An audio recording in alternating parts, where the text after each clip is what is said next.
Okay. Torej, jaz sem Marijana in delam v osnovni šoli kot učiteljica DSP-ja. Torej, jaz individualno imam urice z učenci, ki imajo odločbe. V letošnjem letu sem izvajala dan dejavnosti z 7. razredom na temo medvrstniških odnosov in pod temo medvrstniškega nasilja. In sem uporabljala določene tehnike tudi gledališča zatiranih. Sem videla, da v bistvu je nek efekt in sem začela razmišljati v bistvu o tem, na kak način bi se dalo lahko v šole. In o virah bom potem kasneje, o pozitivnih učinkih. Zdaj pa bi v bistvu sam eno zgodbo dala, če bi lahko prebrali Saro in Ibrahima. Če bi lahko, pač ena zgodba in stran deklice, stran dečka. To lahko prebereš. Ja, preberem na glas. Sem Sara, stara 11 let. Sem vzorna učenka. Rada hodim v šolo, čeprav imamo na šoli tudi psihopate. Lani je en tak prišel z nožem v šolo. Zadnjič se je prav ta zaletel vame. Povedala sem mu, kar mu gre. Po šoli me je še isti dan počakal in me začel daviti. Jaz sem se otepala. Potem so ga sošolci dali stran in prišla je njegova spremljevalka. Zdaj pa verjetno ta zgodba druga strana. Sem Ibrahim, star 11 let. V šoli mi ne gre najbolje in imam težavo z jezo. Sedaj je bolje, čeprav ko me drugi provocirajo in vrnem. Zadnjič me je sošolec med igro porinil v eno sošolko in ona kar meni, da sem psihopat. Po šoli se me počakal, da ji povem svoje. Ona maha z rokami in jaz jo primem za roke, pridejo sošolci in me dajo stran. Pride tudi moja spremljevalka. Ta punca je rekla, da sem jo davil. Zdaj bom spet jaz najebil, kdo pa? Kdo mislite, kaj mislite, da so ljudje mislili, ali jo je davil ali jo ni? Očitno, da jo je. Ja. Nekako gre v zakup to, da je v bistvu vedenjsko problematičen otrok, da je z drugega kulturnega okolja, da je imel težave z jezo, da je prinesel nož lansko leto, ampak potem, ko smo pogledali na kamere, ker zdaj pač vsaka šola ima kamero, se je videlo v bistvu, da ni, ne. Da je ni davil in da si v bistvu ta deklica to nekako priredila. Ampak kar je pa šlo naprej, so bile pa govorice in seveda je šlo na račun tega dečka, ki je pač že imel bolj stisko s tem, ne. In takrat sem razmišljala v bistvu, ja, ker vsaka šola ima načelo ničelne tolerance do nasilja, ampak v vsaki šoli se in se bo pač dogajalo nasilje, ne. Tako da si ne zatiskamo oči. In sem razmišljala, pač takrat še ni bilo Jane in Metke, ki bi imeli programe za učiteljice, na kak način in kako ti je že imel prste? Tomaž. Ja, na kak način implementirati pač gledališče zatiranih oziroma neke alternativne oblike, ki imajo možnost prevencije oziroma večjega razumevanja nasilja in preprečevanja tega, ne. Tako da meni se je zdelo, tu je treba nekaj narediti, ne. In ta govor o nasilju, ne sme ga biti, žrtve se tako počutijo, kaznovani boste, pač vse to nekako besedno se mi je zdelo premalo, ne. Ta alternativna oblika, kjer dejansko učenci uporabljajo telo, kjer dejansko igrajo različne vloge in preizkušajo, na primer, so v vlogi samega sebe in hkrati v vlogi karakterja in s tem v bistvu doživijo izkušnjo nekega drugega vedenja, občutja, misli. In lahko, na primer, nasilneži v vlogi žrtve prepoznajo v bistvu, kako je to neka lahko boleča izkušnja, ali pa žrtve lahko preiskujejo, na kak način se lahko bolj postavijo zase. Ali pa opazovalci, da v bistvu pridejo do tega, da več nas je, ki bi želeli pomagati, samo smo nekako v krču. In kaj lahko naredimo. In se mi zdi, da v bistvu skozi Tako se mi usta sušijo. 20 minut.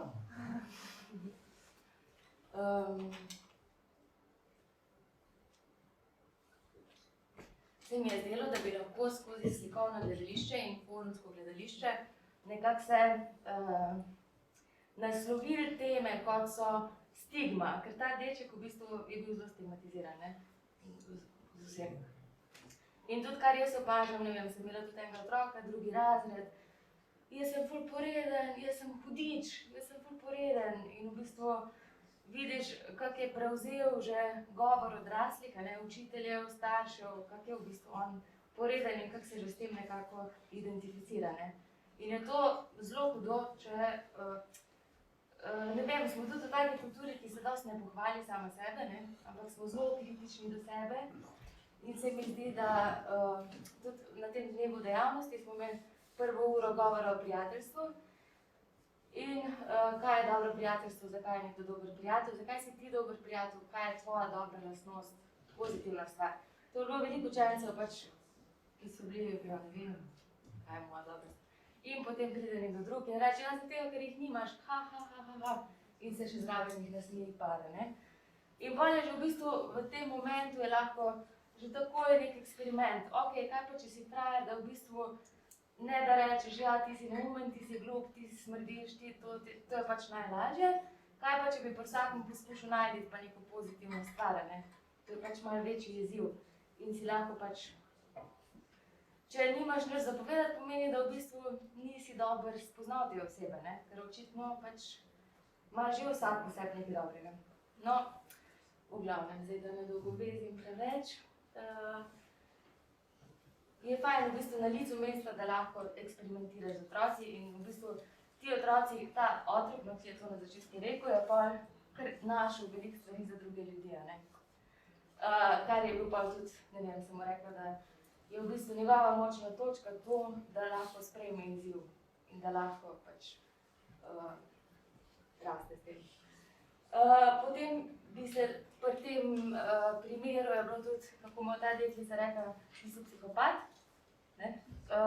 To verbalno nasilje, te žaljivke tega v porastu, je pa tudi, ne vem, se mi zdi, tako je zelo odvisno od konteksta, no. Ne vem, jaz takole, ko se vozim na troli in poslušam te srednješolce, ne, to je, ne vem, debil, daj mi to, daj šupčina, daj bodi. Ne vem, pač to gre eno tako drugo z drugim in v bistvu ne čutim, da ima nekdo premoč oziroma da je drugega želel namerno prizadeti oziroma da je drugi se počutil s tem razvrednoten.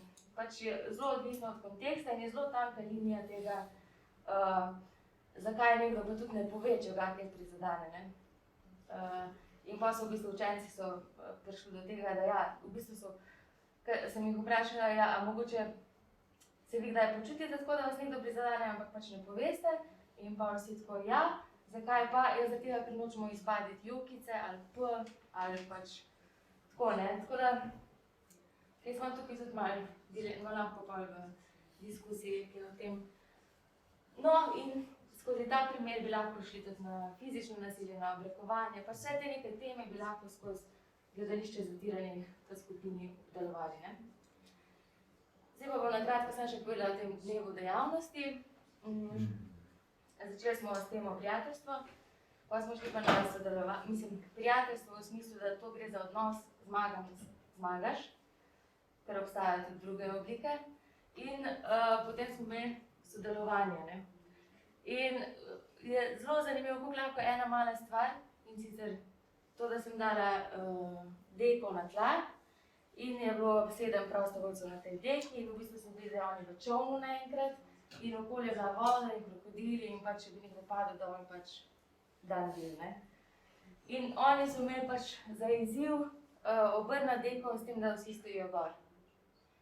In v bistvu že to, ne vem, se mi zdi, da otroci, ko dobijo neko nalogo tako, ker morajo kaj odigrati, se mi zdi, da res noter padejo, no. In ja, in potem smo ostali opazovalci, smo gledali, kako komunicirajo med sabo, a se slišijo, a upoštevajo ideje drugega, a sodelujejo. In v bistvu je to vse lahko pa predmet diskusije, pa gre v bistvu samo za eno obleko na tleh. Ne. V bistvu take male stvari se lahko iz tega dosti naredi.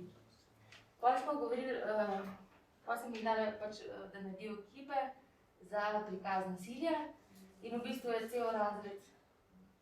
Ena polovica so bili nasilneži, druga polovica žrtve in v bistvu vsi je bilo to, pa to. Fizično nasilje, ne. In iz tega smo potem šli, kakve vrste nasilja še obstaja.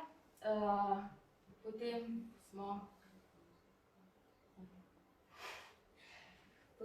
smo, kaj smo potem delali?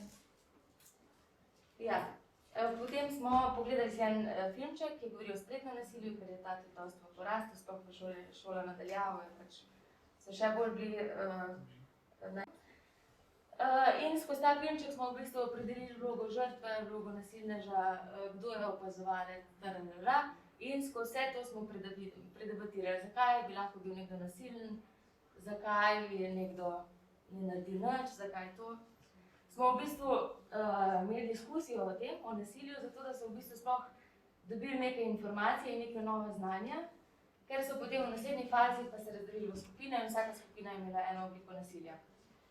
In ker če bi rekli vaša skupina obrekovanje, pa da v bistvu ne bi sploh vedeli, kaj to točno je, v bistvu bi s težavo naredili svoj prizor. Ne?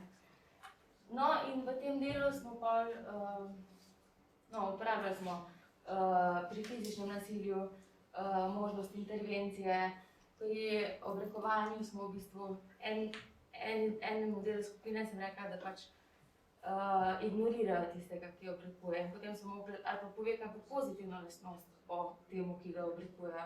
In pa so mogli učenci opazovati, kaj se zgodi v bistvu, če nekdo prekine to, ne? Če nekdo pove kaj pozitivno, kako se spremeni dinamika. Potem pri verbalnem smo imeli to, da so si mogli žaljivke govoriti, ne? In je pač nekdo stoji in posluša žaljivke in potem v bistvu se daš pa drugo vlogo, kjer ti govoriš žaljivke.